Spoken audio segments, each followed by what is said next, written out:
All women are different, but they are all women. This video is androcentric from a men's point of view and is presented as opinion, commentary, and debate. Expressing opinions is not violence. These are ideas to challenge, question, and argue in public, because classical liberalism relies on the First Amendment for its dialectic. If you are a feminist, then consider this. If patriarchy truly existed as claimed, feminism could not. And if all men are trash and women are equal to men, then what are we to conclude? Women will die for their children. Men will die for their wives and children, and God chose to die for all mankind. Authority rolls up with responsibility. If this framing of facts offends you, click off to a cute cat video. Proceeding further will expose you to gamma bias and criticism directed at ideas, claims, institutions, not at any individual's virtue or dignity. Our method follows the 7 liberal arts, the trivium, grammar, logic, rhetoric, and the quadrivium, arithmetic, geometry, music, and astronomy, and the transcendentals, the good, true, and beautiful. If this framework is not for you, feel free to exit now. It's no disgrace. Women are wonderful. God bless America. Men are great. Feminismus delendus est. Feminist Madness, Zombie Cancer on Truth, written by Conrad Reicher. Available now. Links in description. Feminist Madness, a field guide for men who still notice reality. Men are not broken. They were weaponized against, silenced, and gaslit into self-destruction by the language plague, female emotional terrorism, and socialist humanism. Now they wake up, think logically, and refuse to die quietly. I once watched a man try to reason with his wife as she screamed over a burnt grilled cheese. Not burnt to ash, just a little crisp on one edge. The kind of thing you scrape off and eat anyway, but no. She stood there, eyes wide, voice cracking the drywall, accusing him of never listening, of not caring, of making her feel small. He apologized. Then he bought her flowers. Then he hired a marriage counselor. 3 years later, same pattern. Only now it was about mismatched throw pillows and his toxic silence. He didn't learn. He adapted. Like a rat in a Skinner box who figures out the laver, gives food, but never asks why the cage exists. And that's the trap. Modern manhood isn't destroyed by dramatic betrayals. It's eroded by 1,000 nagging cuts, each dismissed as communication issues, while the truth sits in plain sight. She's not angry about the sandwich. She's angry because she can be, because the system rewards her outrage, because family courts hand over children and savings to women who weaponize emotion like a tactical drone strike, while fathers are arrested for commenting on Facebook posts about their own kids. The data doesn't lie. 80% of divorces are initiated by women. 90% of child custody goes to mothers. Male suicide has spiked 50% in the last 2 decades, while female suicide rates stay flat. Coincidence? No. Correlation? Yes. Causation? Open your eyes. We've medicalized male resilience, pathologized stoicism, and called it progress. Meanwhile, Sweden introduces a gender-neutral pronoun, hen and male high school graduation rates plunge. Canada jails professors for using he instead of they. The BBC mandates grammatical nonsense because a 19-year-old with a TikTok following says their soul is plural. This isn't language evolution, it's linguistic sabotage. A war on clarity. And when grammar dies, so does logic. When logic dies, so does truth. And when truth dies, only power remains, the power of the loudest, the most aggrieved, the most emotionally weaponized. I'm not exaggerating, I'm diagnosing, and the diagnosis is cultural necrosis, the grammar of degeneracy, how language was weaponized against men.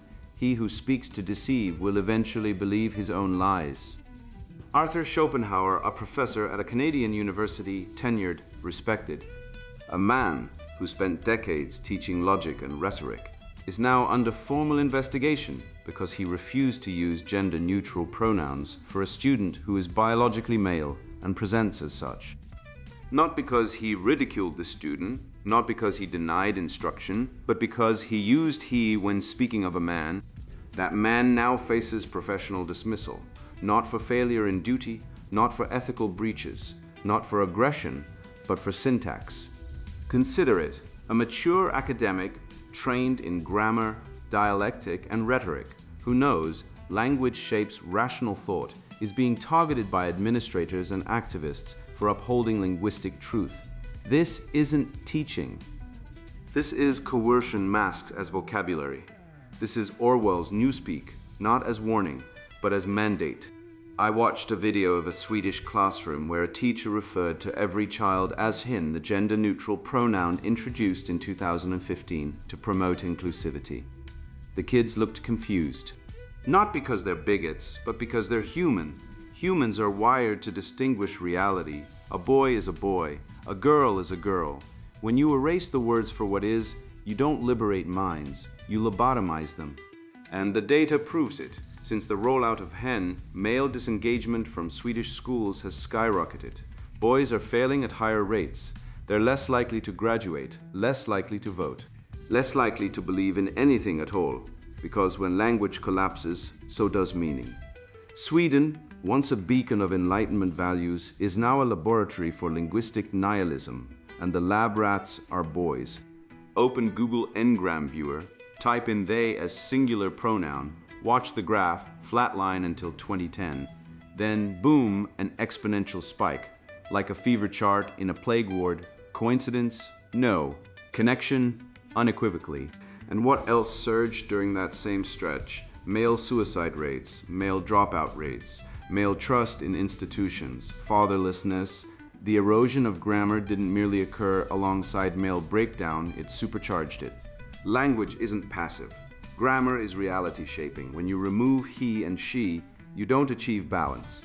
You trigger cognitive disarray. You cut the tether between speech and existence. Once that bond snaps, truth becomes negotiable and dominance rushes in. I once had a student tell me, dead serious, that pronouns are a social construct. I replied, so is gravity. Want to test that? He didn't laugh. That's how deep the rot goes. These people don't just deny biology, they deny logic itself. They've been taught that language is a tool of oppression, not a tool of discovery, but language is the foundation of the trivium. Grammar shapes thought. Thought shapes logic. Logic shapes truth. Destroy the grammar and you destroy the possibility of reason. That's not progressive, it's barbaric. It's the intellectual equivalent of burning libraries and calling it diversity. The BBC now mandates the use of they for singular individuals when preferred. A reporter describing a male athlete as they during a live broadcast. Not because the athlete identifies otherwise, but because the style guide demands it. So now we have sentences like, they scored the winning goal, and then he celebrated with his teammates. What? Who's they? Who's he? The sentence collapses under its own absurdity. This isn't language.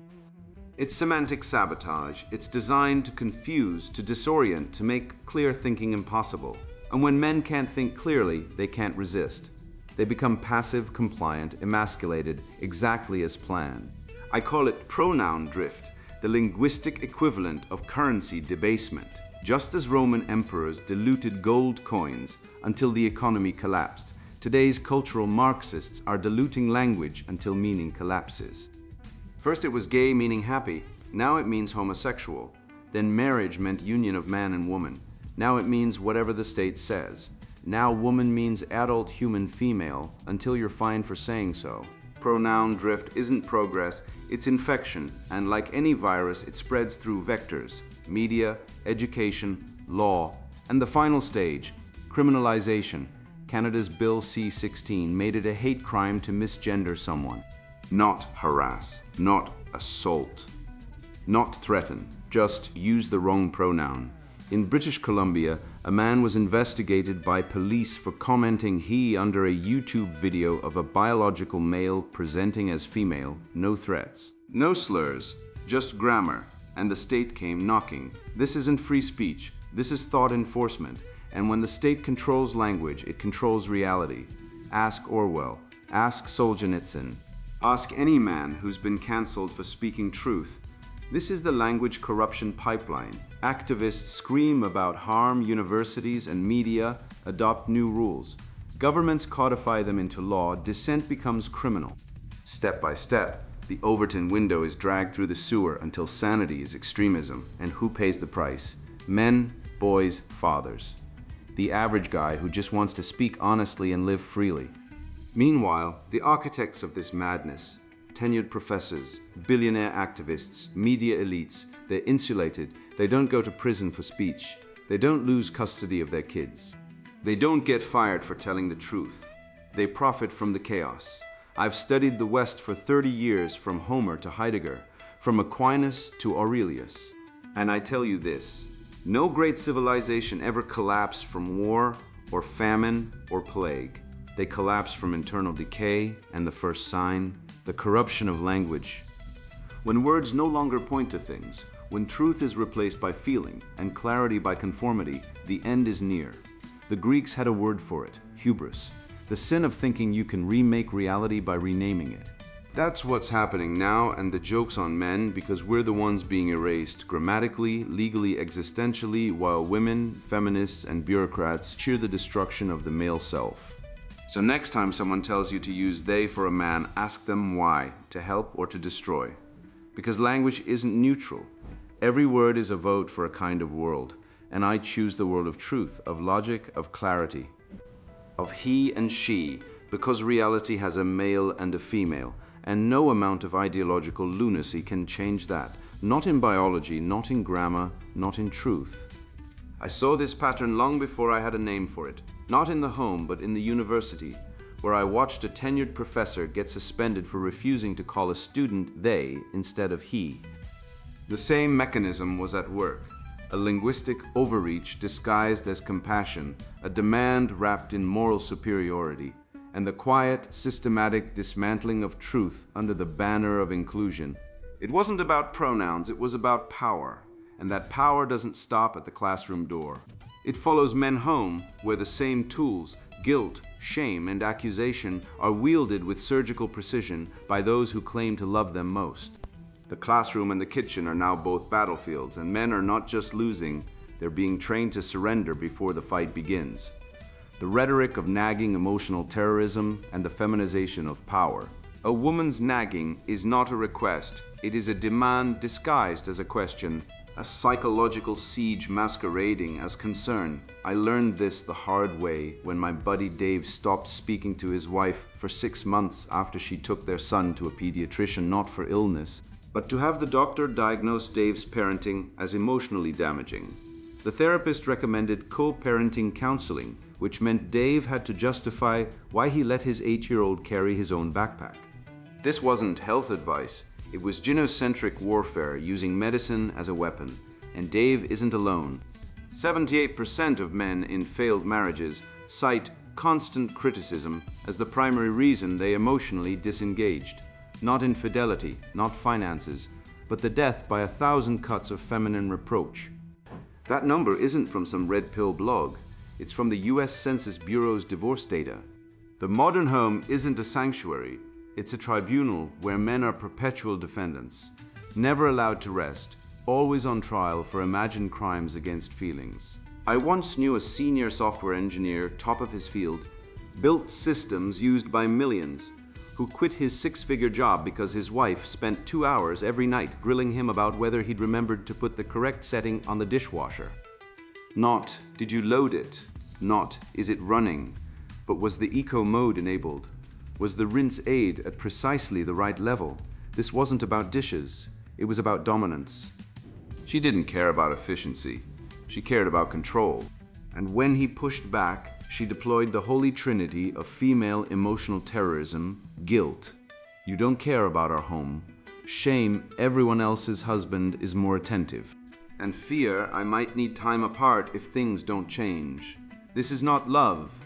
This is not partnership. This is psychological colonization, and it's happening in millions of homes where men are slowly being stripped of autonomy, one passive-aggressive comment at a time. Nagging isn't communication, it's coercion. It bypasses logic the way a virus bypasses the immune system. It doesn't appeal to reason, it attacks emotion.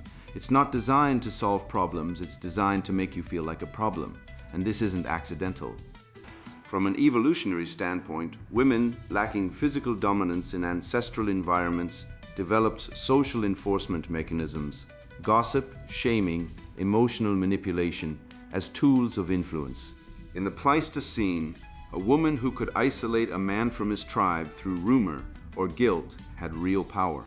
Today, that same instinct manifests as the nightly interrogation about trash day, the backhanded compliment about your cooking, the concern that you're emotionally unavailable, all variations of the same primal strategy. Undermine the male, elevate the self, control the environment. Feminists pretend this is empowerment. It's not, it's parasitic social engineering. Walk into any sitcom from the last 50 years and you'll see the pattern. Marge Simpson sighing at Homer's laziness, Lois Griffin rolling her eyes at Peter's stupidity, Claire Dunphy micromanaging Phil's every move. These aren't characters, they're archetypes, and they're not played for laughs, they're normalized. The nagging wife is not ridiculed. She's celebrated as the responsible one, the glue, the real adult.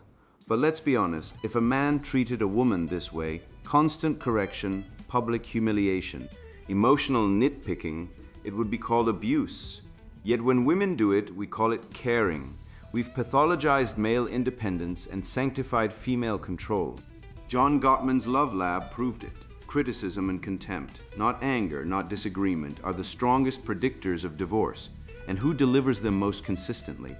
Women, not because they're evil, but because they've been taught they can get away with it. The culture rewards their emotional terrorism with sympathy, custody, and social approval. This isn't just happening at home. It's spreading. The workplace now runs on emotional blackmail. How does this make you feel? Are you inclusive enough? Did you consider the lived experience of marginalized groups? These aren't questions. They're guilt traps. They shut down debate the same way a wife shuts down her husband, by making logic irrelevant and emotion supreme. The feminist has redefined strength as sensitivity, power as victimhood, leadership as consensus, all of which serve one purpose: to feminize institutions so they reflect the domestic battlefield. Where men are silenced, not by force but by shame, the boardroom now mimics the bedroom. Men sit quietly, afraid to speak, afraid to lead, afraid to be called toxic for daring to decide. The antidote isn't rage, it's stoicism. It's the unshakable calm of Epictetus, who said, "It's not what happens to you, but how you react that matters." It's Marcus Aurelius, who ruled an empire while his wife cheated on him, and still wrote, "The best revenge is not to be like your enemy." Emotional sovereignty isn't about suppressing feelings. It's about refusing to let others weaponize them. When your wife asks, "Why don't you ever listen?" the correct response isn't defense nor anger. It's silence, or better, "I hear you." No justification, no debate. You don't owe her a trial. You don't need to prove your love through compliance. Your peace is not negotiable. And when the culture screams that you're emotionally stunted for not crying on command, remember, the lion does not respond to the dog's bark. Practice this daily. When the guilt comes, you're not present enough, recognize it as evolutionary manipulation, not truth. When the shame hits, other men are better partners, laugh it off, you're not in competition. When the fear looms, "I might leave if you don't change," welcome it. Let her go. The man who fears loss is a slave. The man who accepts it is free. Build mental drills. Pause before responding. Strip emotional language from statements. Ask, is this about facts or feelings? Then act or don't. Your agency is yours. No woman, no HR department, no diversity trainer has the right to erode it. The West was built by men who faced storms without flinching, who sailed into darkness with only a compass and courage. We don't need more sensitivity training. We need more spine. I once believed compassion was a virtue until I saw it weaponized in HR seminars, divorce courts, and state-funded therapy programs designed not to heal, but to domesticate.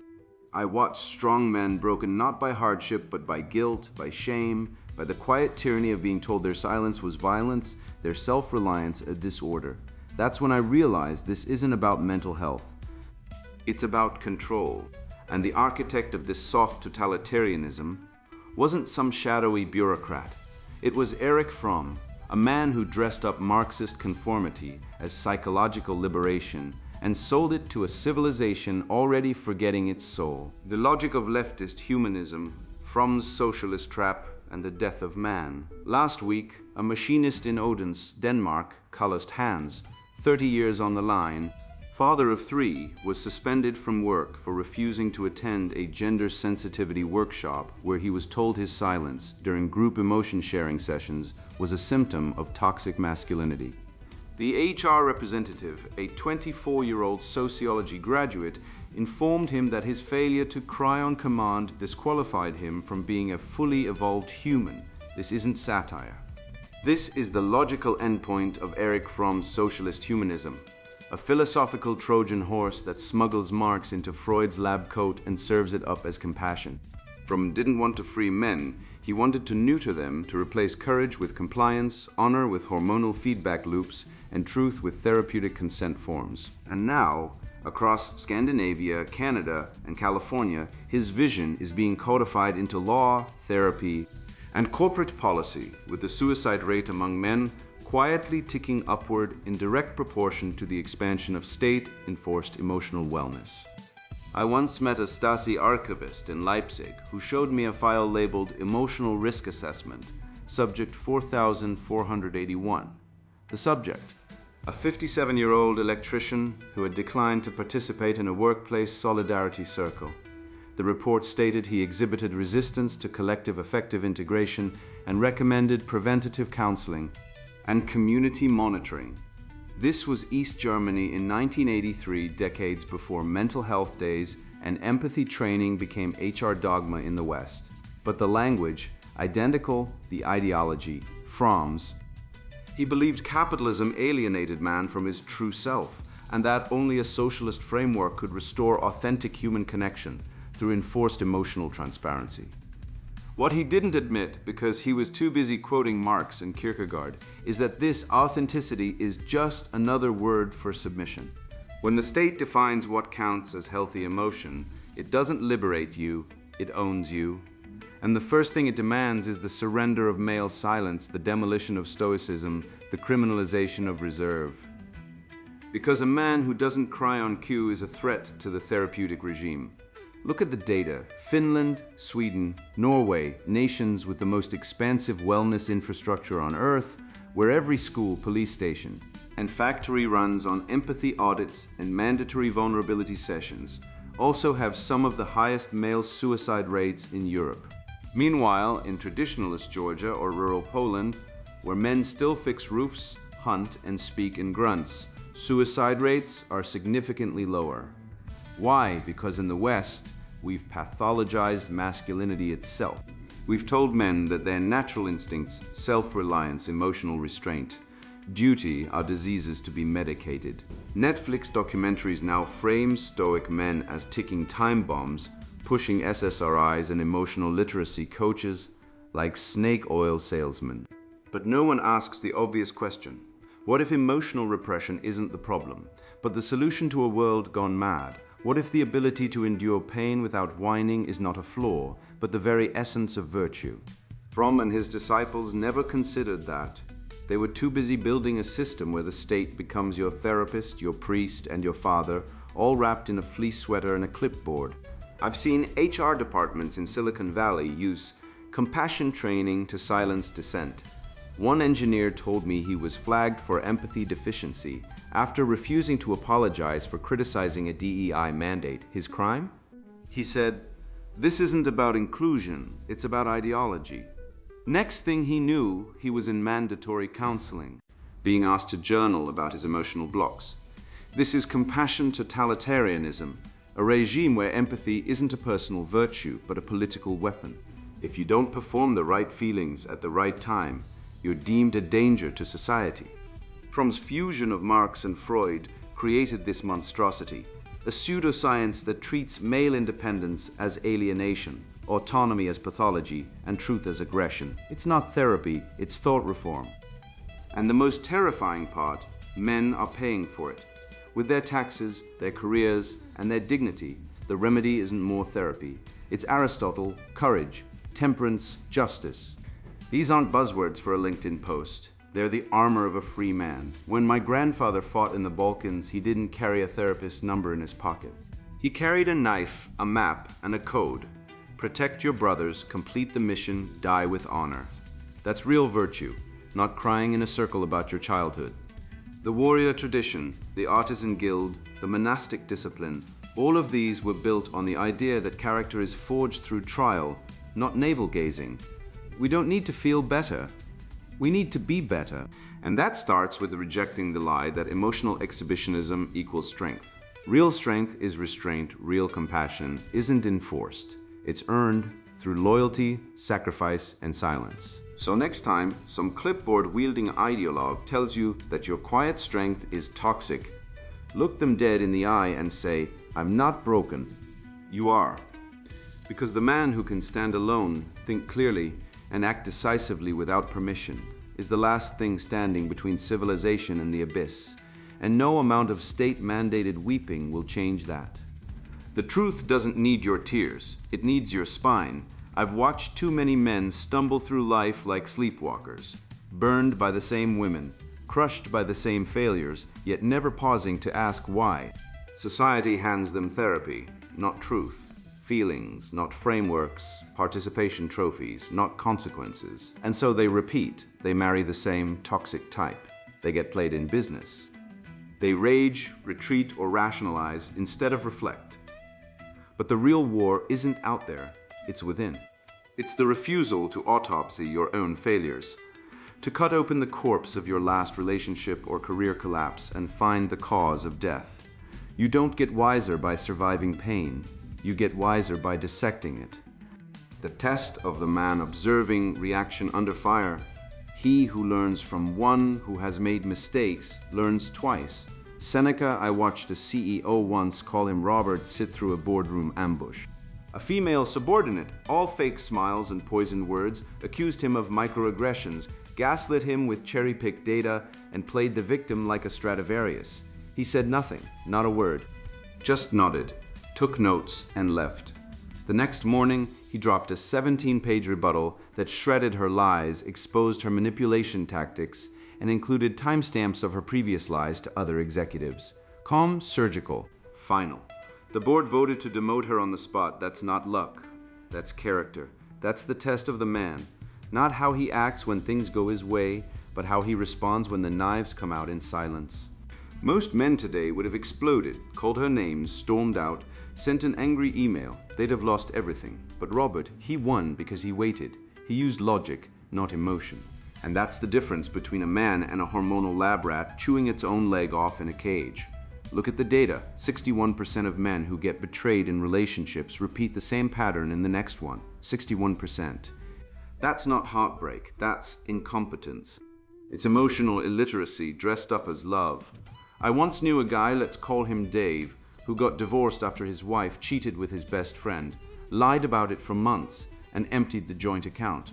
Fast forward 2 years, he marries a woman who's identical to his ex in personality, behavior, and even hairstyle. Same manipulative patterns, same lies, same betrayal. He didn't learn, he didn't grow. He just recycled trauma like a junkie chasing the next high. This isn't love, this is psychological laziness, and it's everywhere. Men are not taught to analyze failure, they're taught to feel it, cry about it, post about it on Instagram, then jump into the next relationship hoping it'll be different. But hope isn't a strategy. Reflection is. Modern systems, schools, therapy, media train men to react emotionally. They teach you to express your feelings, but never to question them. To be vulnerable, but never to control yourself. It's emotional fast food, cheap, addictive, and rotting your insides. You end up in the narcissistic loop. Blame women, blame feminism, blame the matrix, but never look in the mirror.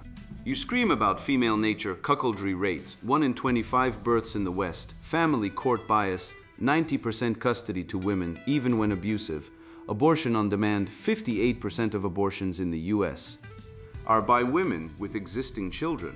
And you're right. But if you don't ask, why did I choose her? Why did I trust her? Why did I ignore the red flags? Then you're just a victim collecting grievances like trading cards.